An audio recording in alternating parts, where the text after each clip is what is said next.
అనకాపల్లి జిల్లా నర్సీపట్నం డివిజన్ కోటవరట్ల మండలం కైలాసపట్నంలో క్రిస్టియన్ మత సంస్థ ఆధ్వర్యంలో నడుస్తున్న హాస్టల్లో విష ఆహారం తిని 4 పిల్లలు మృతి చెందారు. వీరిలో 2 ఆడపిల్లలు కూడా ఉన్నారు. ఈ హాస్టల్లో మొత్తం 86 మంది పిల్లలు ఉంటుండగా వీరిలో 27 మంది విష ఆహారం తిని అస్వస్థతకు గురయ్యారు. వీరిలో పరిస్థితి విషమంగా ఉన్న 6గురిని ప్రాథమిక చికిత్స అనంతరం సోమవారం ఉదయం విశాఖ KGH కు తరలించారు. ప్రాథమిక సమాచారం ప్రకారం వివరాలు ఇలా ఉన్నాయి. ఒక మత సంస్థ ఆధ్వర్యంలో నడుస్తున్న ఈ హాస్టల్లో 86 మంది విద్యార్థులు ఉంటూ స్థానికంగా ఉన్న పాఠశాలలో చదువుకుంటున్నారు. ఆదివారం బిర్యానీ తిన్న విద్యార్థులకు వాంతులు కావడంతో వెంటనే తల్లిదండ్రులకు నిర్వాహకులు సమాచారం పంపారు. తల్లిదండ్రులు వచ్చి పిల్లలను తీసుకుని వెళ్లిపోయారు. అయితే సోమవారం ఉదయానికి పరిస్థితి విషమించడంతో మెరుగైన చికిత్స కోసం నర్సీపట్నం ఏరియా ఆసుపత్రికి తరలిస్తున్న సమయంలో చింతపల్లి మండలానికి చెందిన శ్రద్ధ, భవానీ, నిత్య అనే 3 పిల్లలు మరణించారు. కొయ్యూరు మండలానికి చెందిన జాషువా అనే బాలుడు కూడా మృత్యువాత పడ్డాడు. పరిస్థితి విషమంగా ఉన్న 15 మందిని నర్సీపట్నం ఏరియా ఆసుపత్రికి తరలించారు. వీరిలో 9గురిని విశాఖ KGH కు పంపించారు. మరో 16 మంది అస్వస్థతకు గురైన పిల్లలు చింతపల్లి, పాడేరు, కొయ్యూరు ప్రభుత్వ ఆసుపత్రులలో చికిత్స పొందుతున్నారు. Narsipatnam RDO HV Jayaram area ఆసుపత్రిలో ఉండి పరిస్థితిని సమీక్షిస్తున్నారు. Narsipatnam area hospital superintendent doctor Neelavenidevi పిల్లలకు మెరుగైన వైద్యం అందిస్తున్నారు. ఎప్పటికప్పుడు పిల్లల ఆరోగ్య పరిస్థితిని సమీక్షిస్తూ మెరుగైన చికిత్సను అందజేస్తున్నారు. చాలా సాడ్ ఇన్సిడెంట్ అండి. అన్ఫార్చునేట్ ఒక పాస్టర్ గారు మంచి ఉద్దేశంతో మరి ఈ పరిశుద్ధ ఆశ్రమ విధానంలో ఒక 86 మంది పిల్లల్ని ఆయన పోషిస్తూ చదివిస్తూ ఉన్నారు.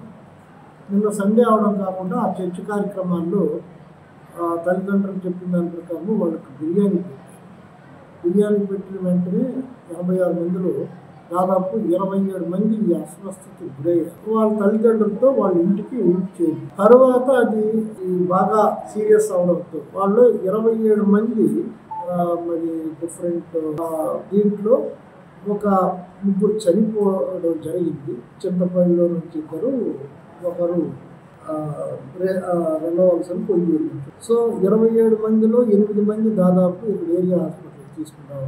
వాళ్ళ కండిషన్ కొంచెం మెరుగు చేసి ఒక 4గురిని ఆల్రెడీ KGHకి బెటర్ వైద్యం. ఆ రిమైనింగ్ 4 మెంబర్స్ కూడా ఇప్పుడు వాళ్ళ కండిషన్ని అండర్ మెడికల్ సూపర్విజన్ వాచ్ చేస్తున్నారు. వాళ్ళకి కొంత జర్నీకి సస్టైన్ అయిన తర్వాత వాళ్ళు కూడా KGHకి depending upon the further situation తరలిస్తున్నారు. సో ఇప్పుడు మిగతా 16 వాళ్ళు కూడా వాళ్ళ ఇంటికి వెళ్ళారు పేరెంట్స్తో. వాళ్ళు చింతపల్లి, పాడేరు, కొయ్యూరు, డౌలూరు.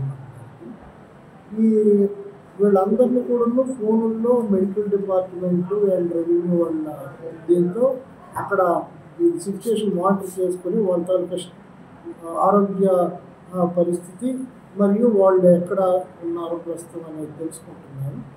వాళ్ళకు కూడా అవసరమైతే మెడికల్ డిపార్ట్మెంట్ వాళ్ళని అక్కడ వాళ్ళ డోర్ స్టెప్కి వెళ్ళి తీసుకుని వచ్చి ఇక్కడే మెరుగైన పరిస్థితి తీసుకువచ్చి ఫర్దర్గా దీనికి KGHకి తరలించడం జరిగింది. ఇది మనము చేస్తున్నామండి. అండ్ పూర్తి డీటెయిల్స్ ఎంక్వైరీలు చేస్తున్నారు డిఫరెంట్ డిపార్ట్మెంట్స్. ఇందులో మెయిన్గా ఎడ్యుకేషన్ వాళ్ళు కూడా చేయాలి, ఎందుకంటే స్కూల్ అది వాళ్ళ పర్మిషన్ లేదా మేము కూడా చేయాలి. అండ్ కండిషన్స్ ఏ కండిషన్ వల్ల ఈ పరిస్థితి దారితీసింది అండ్ మా తాలూకా రిపోర్ట్లు బేస్ చేసుకొని యాక్చువల్గా పోలీసు వాళ్ళు కూడా వాళ్ళు నెసరీ యాక్షన్కి మేమే రికమెండ్ చేస్తాము. వాళ్ళు ఆల్రెడీ ఎంటర్ అయితే మంచిదే చేసి వాళ్ళు కూడా